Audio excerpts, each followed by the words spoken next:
할렐루야. 오늘도 주님의 말씀에 근거해서 증언되어지는 이 말씀을 통하여 하나님의 음성을 듣는 우리 모두가 될 수 있기를 우리 주님 이름으로 축복합니다. 오늘 말씀을 다시 한번 보시기 바랍니다. 내가 주께 감사하오문 나를 지으심이 심히 기묘하심이라. 이제 시편 139편은 표제에 있는 것처럼 다윗의 시편입니다. 그리고 본문 앞의 내용을 보면은 우리들은 하나님의 피조물로서 조물주이신 하나님을 떠나서 어디로 가서 숨을 데가 없다고 하는 것을 이야기하고 있어요. 내가 주의 영을 떠나서 어디로 가며 주의 앞에서 어디로 피하리이까? 하늘에 올라갈지라도 거기 하나님 계시고, 그리고 스올에 내려갈지라도 스올은 무덤을 말하고 궁극적으로는 지옥을 말하는데, 그곳에 내 자리를 펼지라도 거기도 계시고, 내가 새벽 날개를 치면서 바다 끝에 가서 거주할지라도, 옛날 사람들은 저 바다는 끝이 있을 거라고 했고 그 이상은 아무것도 없을 거라고 생각을 했죠. 그런데 그런 끝에 가서 있을지라도 거기도 계시고, 또 주의 손이 나를 인도하시며 어디로 가도 항상 주님 장중에 있다고 하는 내용을 고백합니다. 어쨌든 오늘 139편 14절은 우리의 주님께서 나를 지으심이, 나를 창조하심이 심히 기묘하심이라. 주께서 하시는 일이 기이함을 내 영혼이 잘 아나이다. 내 영혼이 잘 아나이다 하면서 이렇게 말씀을 이어가고 있지요. 우리가 창세기 1장의 말씀 26절, 27절, 28절 말씀으로 가보면 우리가 너무 잘 아는 말씀이죠. 하나님이 사람을, 즉 아담을 창조하실 때에 하신 말씀과 그 역사들을 기록하고 있습니다.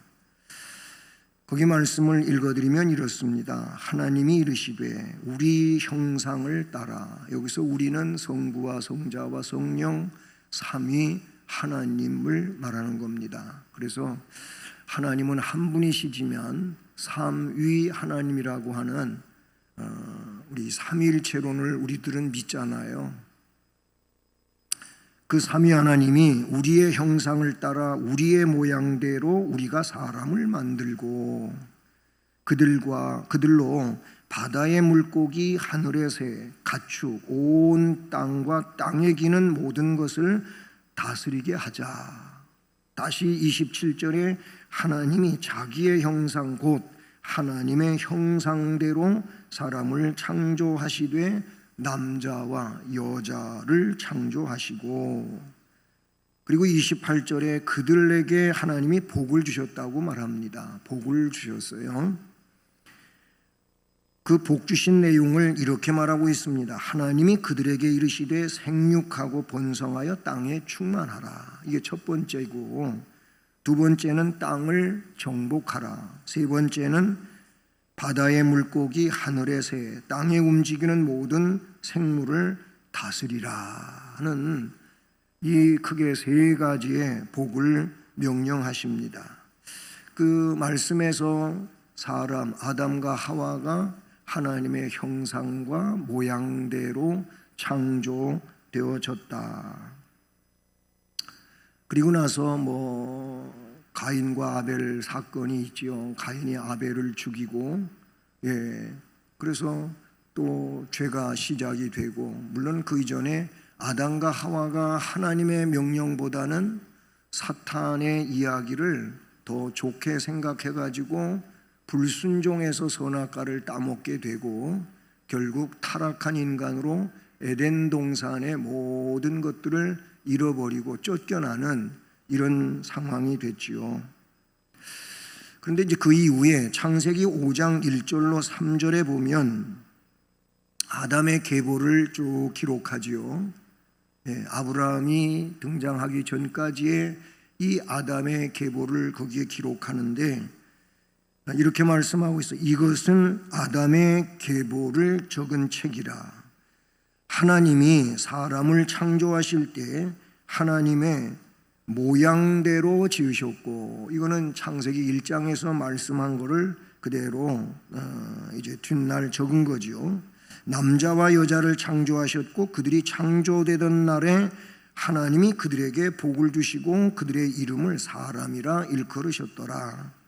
그 다음이 중요한 거예요. 이제 가인은 아담보다 더 타락한 자가 되고 벌을 받은 존재로 성경에 나오지요.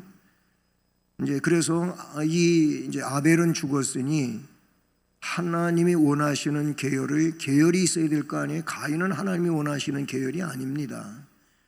그래서 그 3절에 5장 3절에 아담은 130세에 자기의 모양 곧 자기의 형상과 같은 아들을 낳아서 이름을 셋이라고 하였고, 아담의 계열로서 이제 셋이라고 하는 아들이 등장하는 것을 보게 됩니다. 저는 오늘 이런 말씀들에 근거해 가지고 제목을 하나님의 형상으로 창조되었다는 얘기죠. 하나님의 형상으로 창조. 우리들이 하나님의 형상으로 창조되었다는 겁니다. 네, 앞에 말씀드린 것처럼 그 하나님의 형상이 파괴가 된 거예요. 그 파괴는 하나님이 파괴시킨 게 아니고 사탄에 의해 가지고 그 미혹으로 말미암아 아담과 하와가 스스로 파괴된 거예요. 깨진 거예요. 하나님과의 약속이 깨어진 것이고, 그래서 하나님의 복이 그들에게 올 수 없는 그런 파기된 상황이 된 겁니다. 그러나 예수 그리스도인들, 뒤에 더 정확히 얘기하겠지만은 하나님께서는 우리에게 구세주를 보내주시잖아요. 타락에서 건져내려고 구원자이신 예수 그리스도를 보내셔요. 아니, 구원자이신 성자 예수 그리스도가 인간의 몸을 입고 이 땅에 오시는 겁니다. 그러면 예수 그리스도를 통해서 예수 그리스도 안에 있는 사람들이 이 형상이 회복되는 자들이에요. 그 형상이 다시 되찾아지는 자들이다. 이렇게 성경을 통해서 우리가 알 수가 있죠. 그리스도 없이는 파괴된 하나님의 형상을 회복할 길이 없습니다. 오로지 예수 그리스도로만 파괴된 하나님의 형상이 회복되어지는 거지요. 저는 예수를 구세주로 믿는 그리스도인이라고 하는 이것에 전제해서 나의 형상과 나의 사역이라고 하는 먼저 첫 번째 대지의 내용을 설명하려고 하는 겁니다. 원래 하나님의 형상으로 창조되었던 자들이 그 형상이 파괴됐지만 우리의 형상을 다시 하나님의 형상과 모양대로 회복시키려고 주님께로 오셔서 그 예수 그리스도를, 즉 복음을 우리가 영접하고 예수 그리스도를 구세주로 믿는 자들이 되었으므로 하나님의 형상이 회복된 자인 거예요. 하나님의 그 모양이 우리 영 안에서 새롭게 되어졌다는 사실에 근거해서 나의 형상과 나의 사역이라고 하는 이 내용을 좀 더 전개시켜 보려고 합니다. 여기서 나의 형상은 하나님의 형상이에요. 하나님의 형상이 곧 나의 형상이 된 겁니다. 이미 앞에 설명된 내용 그대로지요. 동시에 나의 사역은 나의 일인데, 나의 일이 뭡니까? 창세기 1장 25 6절, 7절, 8절 앞에서 읽어드렸는데 그 말씀에 보면은 하나님의 복주심이 있어요. 복주심이 있고 그 복주심 가운데 하나님의 대리자로서 이 세상에 살라고 하는 아주 놀라운 사역이 있어요. 예? 그 놀라운 사역이 뭡니까? 정복해야 되고 다스려야 되는 거예요. 하늘에 있는 것, 땅에 있는 것, 땅 아래 물속에 있는 하나님이 만드신 하등 피조물들을 우리로 하여금 하나님의 대리자가 되어 이거를 다스려 가라고 아주 어마어마한 문화 명령을 우리에게 내리신 겁니다. 그게 나의 사역이에요. 다시 말하면 나의 형상과 나의 사역은 하나님의 형상으로서의 하나님이 맡겨주신 일이 있다 그 말인 겁니다. 지금 정리한 이 말이 굉장히 중요한 말입니다. 하나님의 형상으로 지어진, 하나님의 모양으로 지어진 내가 하나님이 맡겨주신 일, 그게 창세기 1장 26절과 28절에 중복이 돼서 나오고 있다는 사실이죠. 하나님께서 나를 어떤 존재로 만드셨는가를 아는 것은 내가 세상에 살면서 무엇을 해야 하는가를 알게 된 거나 똑같은 거예요. 우리가 세상에 태어나가지고 우리는 어린 시절부터 이제 배움을 갖게 되지 않습니까? 세상 학문을 배운다 그 말이에요.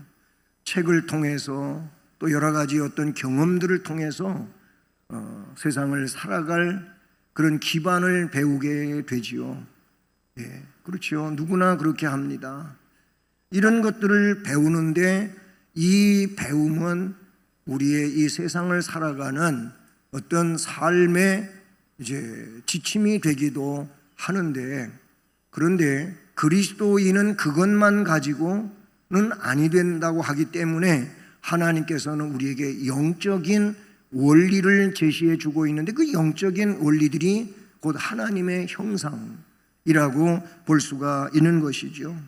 그러니까 하나님의 형상대로 나를 만드셨다면 하나님의 형상으로서의 하나님의 맡겨진 일이 있어요. 그러면 그 일을 하는 것이 하나님의 자녀의 본분이라는 것이지요. 바로 내가 어떤 사람인지를 이해하게 될 때 하나님께서 나를 창조하신 목적도 이해할 수가 있다 그 말인 거예요. 이것이 바로 내 인생을 향한 하나님의 뜻을 알게 되는 비결이 되는 겁니다. 이 하나님의 창조론에 대한 비결을 알지 못하면 끝내 우리는 내 방식으로 세상을 살아가다가 그냥 목숨이 끝나는 죽음에 이르는 상황이 되는 거지요. 하나님의 방식의 삶이 있고 내 방식의 삶이 있다고 바울 사도도 자신 속에 있는 이 두 가지의 움직임에 대해서 탄식하던 로마서 7장 말미의 말씀을 우리가 생각하게 되는 것이죠. 에베소 2장 10절 말씀에 우리는 하나님의 작품이라고 하는 말씀이 있었어요. 이게 지난 주간 설교에 나타났던 그런 내용이죠. 지난 주간에 이 하나님의 작품, 우리는 그가 만드신 바라, 개역 개정판 성경에서 우리는 그분께서 만드신 사람이다 이런 얘기가 나와요. 하나님이 만드셨어요. 하나님이 나를 이 세상에 보내셨다라고 한 것이죠. 하나님께서 각 사람에게 타고난 능력도 개성도 영적 은사도 그리고 다양한 삶의 경험을 살아가게 하시면서, 그래서 그런 것들을 근거해 가지고 하나님은 하나님의 그 모양과 형상으로서의 우리로 하여금 하나님의 일을 우리가 살아가는 시대 속에서 감당하게 하시는 것입니다. 자, 그러면 나의 형상은 하나님의 형상에, 하나님의 형상이 곧 나의 형상이다 그 말이고, 그런 나에게 하나님이 맡겨주신 일이 있는데 그 일이 창세기 1장 26절에도 27절에도 나타나고 있다. 그게 하나님이 맡겨주신 일이다라는 것이죠. 자, 다시 말하면 두 번째로 하나님께서 원하시는 나의 형상이 있어요. 하나님의 형상인 나로서 하나님께서 원하시는 나가 있다 그 말이에요. 내가 원하는 내가 아니고, 지난번에 그런 말씀을 드렸잖아요. 나라고 하는 것은 내가 원하는 나도 아니고 그 누가 원하는 나도 아니고 주님이 원하시는 내가 되어야 한다. 이 말을 지난주에 드린 바가 있습니다. 이게 참 중요한 얘기예요. 우리는 내가 원하는 나로서 사는 삶이 많고, 어떤 사람은 남이 원하는 나를 살아가는 사람도 있어요. 그냥 사람에 의해 가지고 눈치 보면서 그런 나를 산다 그 말이에요. 근데 이것도 아니고 저것도 아니에요. 우리는 하나님의 형상으로 지어진 존재로서 하나님이 원하시는 나로서 살아야 되는 겁니다.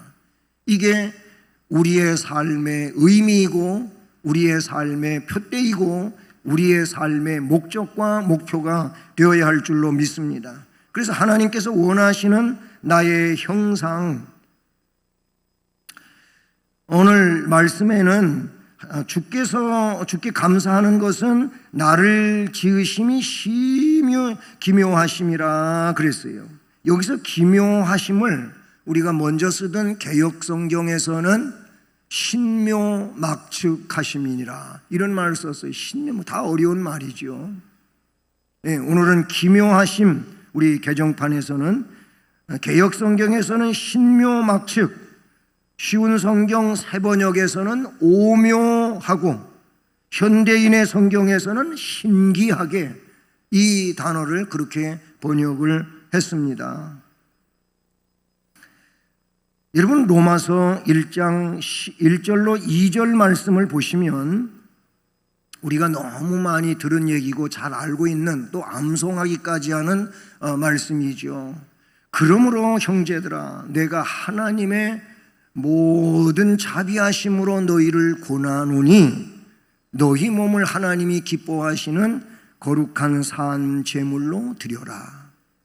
너희 몸을 하나님이 기뻐하시는 거룩한 산 제물로 드려라. 이는 너희가 드릴 영적 예배니라. 하나님의 형상이 회복된 자들이 하나님이 받으시는 영적인 예배를 드린다는 거예요. 이미 요한복음 4장에서 주님은 사마리아 여인과의 대화 속에서 어떻게 예배하는 것을 하나님이 찾고 계시고 받으시냐고 이야기하고 있냐면은 영과 진리로 예배하는 자.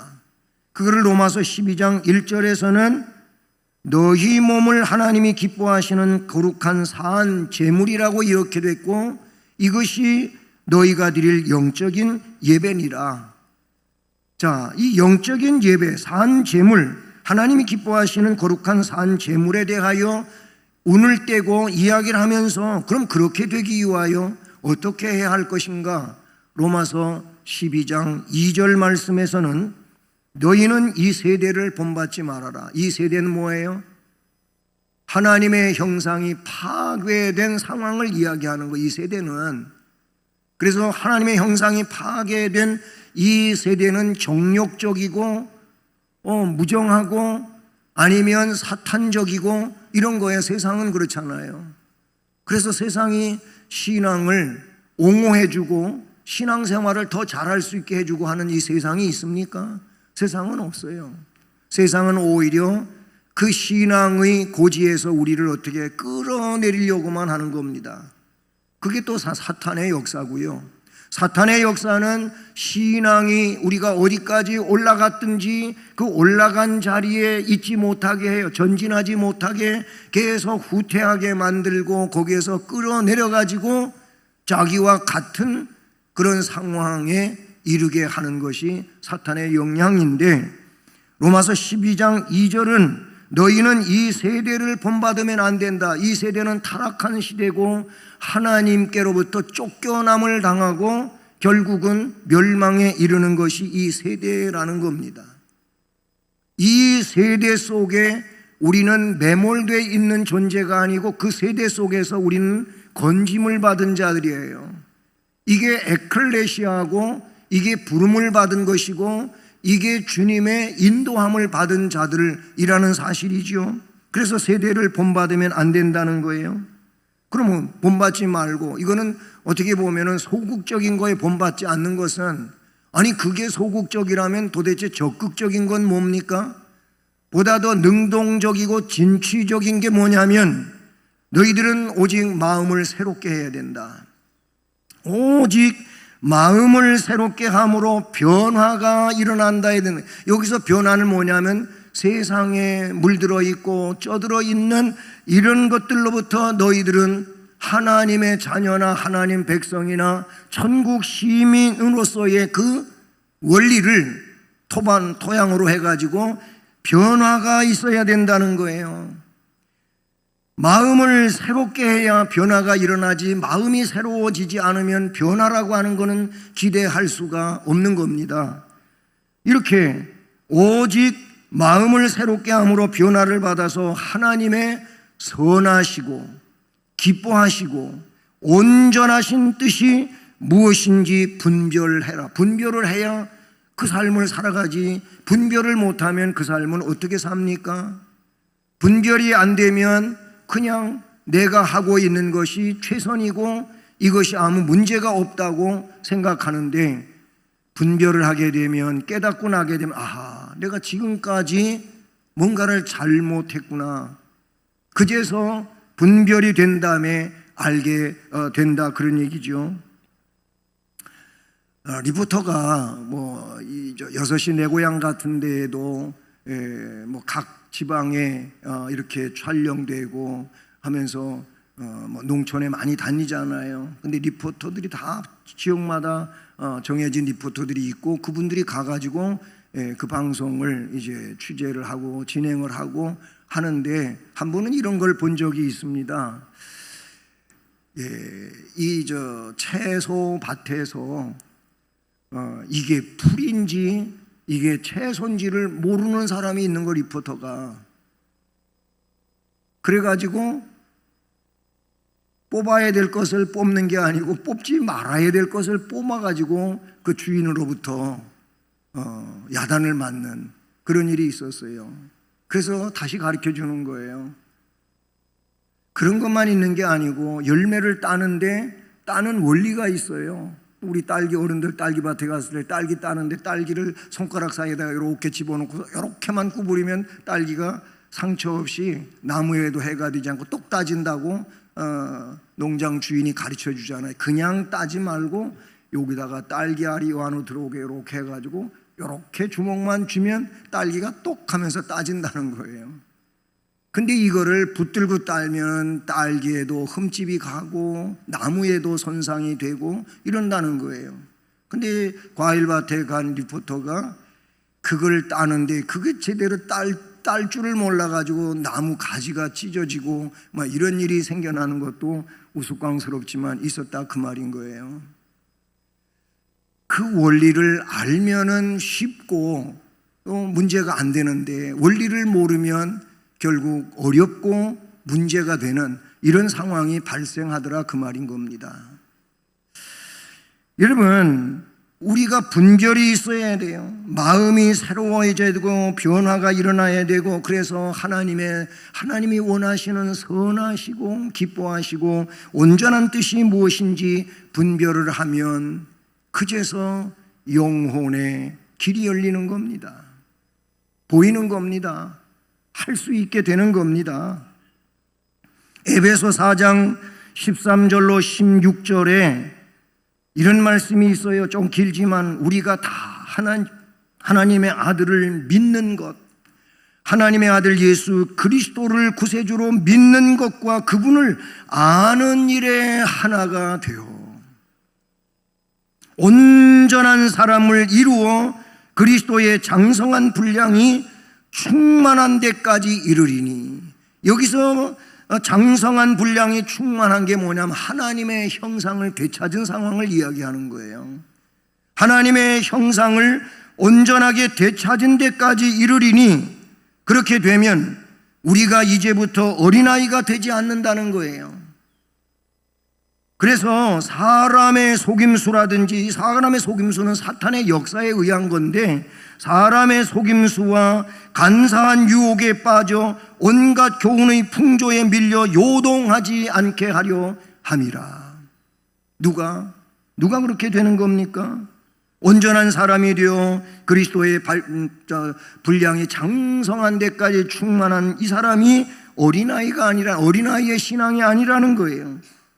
어린아이의 신앙이 아니고 장성한 사람의 신앙이 되기 때문에 사람의 속임수도 간사한 유혹에도 빠지지 아니하고 온갖 교훈의 풍조에 밀려서 흔들거리지 않는다고 이야기하고 있습니다. 오직 사랑 안에서 참된 것을 하여, 하나님의 형상이 참된 것을 하는 것인데, 이렇게 하나님의 형상으로 참된 것을 하여 범사에 예수 그리스도에게까지 자랄지라. 그는 머리니 곧 그리스도라. 그분 그리스도에게서 온 몸이 각 마디를 통하여 도움을 받음으로 연결이 되고 결합이 돼서 각 지체의 분량대로 역사하여 그 몸 교회를 자라가게 하며 사랑 안에서 스스로 세우느니라. 아멘. 고린도후서 5장 17절은 그런즉 누구든지 그리스도 안에 있으면 새로운 피조물이라. 그리스도를 떠나서는 새로운 피조물이 될 수 있는 비결이 없지요. 그래서 그리스도 예수 안에 있는 사람이라면 새로운 피조물이고, 그런 사람에게 이전 것은 지나갔으니 보라 새 것이 되었도다. 요한복음 3장 3절과 5절 말씀에서 예수님을 밤중에 몰래 찾아온 사내들인 공회원 니고데모, 왜 밤에 몰래 예수님을 찾아온 겁니까? 다른 사내들인 공회원들이 나사렛 예수를 찾아갔다고 하는 걸 알게 되면 니고데모는 그들 앞에 아주 부끄러운 존재로 전락하거든요. 그래서 몰래 온 거예요. 그때 예수님이 이 니고데모에게 하시는 말씀 중에 이 3절 5절에 아주 중요한 말씀을 담고 있습니다. 거듭나지 아니하면 하나님의 나라를 볼 수 없느니라. 거기서 거듭남을 이야기합니다. 새로 태어나라 그 말이에요. 네? 니고데모는 어머니 뱃속에 이렇게 어른된 사람이 어떻게 들어갔다 나옵니까? 엉뚱 같은 맞지도 않는 질문을 했지만 예수님은 네가 이 유대인의 랍비가 되고 선생이 돼가지고도 그런 어리석은 말을 하냐 하면서 다시 5절에서 주시는 말씀이 뭐라고 이야기합니까? 사람이 물과 성령으로 나지 아니하면, 물과 성령으로 하나님의 영으로 새로워지지 아니하면 하나님의 나라에 들어갈 수가 없느니라 하고 거듭남에 대하여 이야기했어요. 새 사람됨에 대하여 이야기했다는 사실인 것이죠. 여러분, 하나님께서는 내가 태어난 이후로 내가 일할 일들을 위해서 하나님은 나를 삶 속에서도 빚으시는 줄로 믿습니다. 하나님께서는 내가 태어나기 이전부터 이미 나를 독특하게 지으신 하나님이신데, 그게 하나님의 형상으로 지었다는 거예요. 하나님의 형상으로 지어진 나는 하나님께서 원하시는 하나님의 일, 나의 사역을 감당하는 것이 하나님이 원하시는 내용인 겁니다.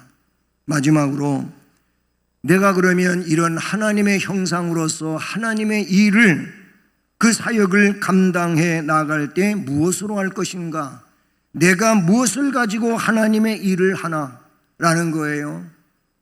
성경은 그것이 우리의 지식이 아니라고 이야기하고 있고 우리의 힘이라고 이야기 안 하고 있어요.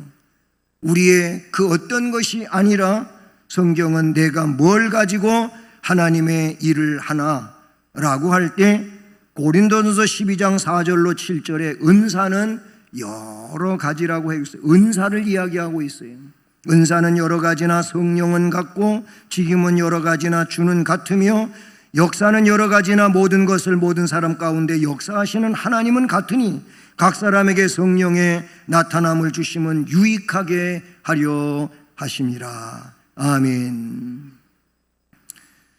우리가 하나님이 원하시는 그 일을, 사역을 감당하기 위하여 하나님께서 먼저는 우리에게 영적인 은사를 주셨다는 겁니다. 하나님의 일을 할 수 있도록 하나님께로부터 우리는 영적 은사를 받는다는 겁니다. 성령 안에서 이 은사를 부여받습니다. 그리고 그런 은사를 부여받은 내 마음은 하나님을 위해서 뭔가 좋아하는 일이 나한테 있어요. 난 이 일을 하면 너무 나도 좋고 하나님 일을 위해서 또 열심히 잘해요. 내 마음이, 내 영혼이 하나님께 영광 돌리기 위하여 내게 기쁨으로 주어진 마음이 있어요. 이게 하나님의 원하시는 사역을 위해서 내가 성령 안에서 내 마음이 움직인다 그 말이죠. 그 다음에 세 번째로 능력이 주어진다는 거예요. 능력. 선천적인 능력이 바로 그것이라고도 말할 수가 있는 것이고, 또는 신앙 운동 가운데서, 즉 내가 기도하고 성경 읽고 큐티하고 아니면 예배를 드리고 이런 과정 중에서 내게 오는 능력이 있어요. 이 능력이 결국은 하나님이 원하시는 일을 하는데 큰 작용을 한다는 것입니다. 그리고 나의 성격, 이 성격, 내가 이 성격이라고 하는 거 욱하고 아니면은 그냥 참아내고 이런 것보다도 여기서 말하고자 하는 그 내용은 적합도를 이야기하는 겁니다. 적합한 거. 대형 교회에는 이런 것도 가면은 이렇게 상담을 하고, 그래서 그의 삶을 쭉 얘기를 들으면서 뭘 좋아하는지, 어디에서 봉사하는 것을 기뻐하겠는지 이런 거를 다 물어보고, 당신은 여기 이 부서에서 이 일을 하십시오, 그렇게 권면을 해준다고도 하지 않습니까? 왜냐하면 내가 적합한 일을 하는 게 능률이 있는 거예요. 내가 할 수 있는 일도 아닌데 하다가 보면 부담감이 되고 어려움이 되고 문제가 발생할 수밖에 없는 것이죠. 그리고 나의 경험인 겁니다. 경험은 삶 속에서 일어난 것들을 내가 겪어낸 것이 경험 아닙니까? 바로 그 경험이 또한 그게 어려운 것이고 아니면 힘든 것이고 아니면 어떤 좋은 것이었을지라도 그런 것들이 주의 일을 하는데 나름대로 작용이 되는 거예요. 내가 그때 참으로 이런 어려운 일이 있었는데 지금 그걸 기억하면 이건 아무것도 아니다. 예를 들어 그 경험이 지금 겪고 있는 이 일에 대하여 큰 자산이 된다는 거예요. 일반적으로도 그래서 젊어 고생은 사서도 한다고 하는 그런 말이 있는데, 문화가 달라지다 보니까 요즘에 젊은 아이들은 왜 고생하냐는 거예요. 그거 왜 하는 거예요? 고생하면서. 이런 식이죠. 그런데 인생을 살다가 보면 겪어낸 어려움들이 나중에 어떤 일이 내게 닥쳐올 때 옛날에 있었던 일을 기억하면서 능히 그거를 감당해 나가고 뛰어넘어가고 할 수 있는 자산이 된다고 하는 이 사실은 인생을 연륜이 있는 분들은 다 알고 계시는 일들 아니겠습니까? 사랑하는 여러분, 오늘 말씀은 나는 누군가? 나는 하나님의 형상대로 창조된 자다라는 겁니다. 동시에 하나님의 형상을 가지고 있는 나는 하나님이 원하시는 일이 있다는 거지요. 그러므로 그 일을 해 나가는 것이 신앙생활이고, 또한 우리가 감당해야 될 일이라는 사실을 우리가 깨달으면서 또 우리가 앞으로 신앙생활을 펼쳐 나갈 때 나는 하나님의 형상으로서 만들어진 하나님의 아들이고 딸이라고 하는 것, 그러므로 나에게는 하나님이 원하시는 일이 있으니 그 일을 보다 더 능률적으로 잘 감당하면서 살아야 되겠다라고 하는 결단을 가지는 우리 모두가 되기를 주님 이름으로 축복합니다.